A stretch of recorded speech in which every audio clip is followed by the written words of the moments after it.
दुसरं लग्न अवैध असलं तरी त्यातून जन्माला आलेल्या मुलाला वडिलांच्या पेन्शनवर पूर्ण अधिकार असेल। कोलकाता उच्च न्यायालयाने एका प्रकरणात अत्यंत मोठा आणि महत्त्वपूर्ण निर्णय घेतला आहे।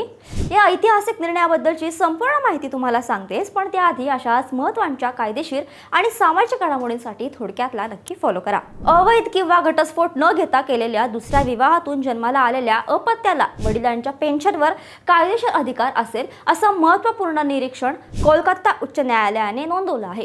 पूर्व रेल्वेमधील एका गेटमॅनच्या प्रकरणावर सुनावणी करताना न्यायालयाने हा निकाल दिला।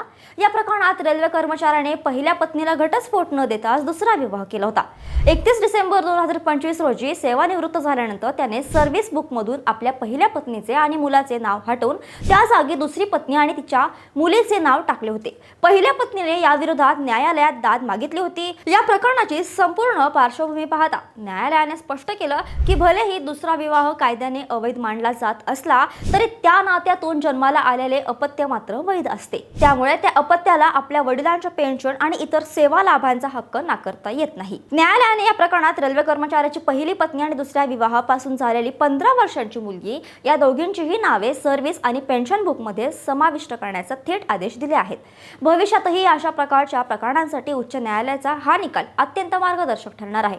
या संपूर्ण प्रकरणाबद्दल तुम्हाला काय वाटतं? तुमचं मत खाली कमेंटमध्ये नक्की सांगा। तुमच्या जवळच्या लोकांना ही महत्त्वाची रील नक्की शेअर करा आणि अशाच घडामोडींसाठी थोडक्यातला नक्की फॉलो करा। बातमी म्हणजे थोडक्यात।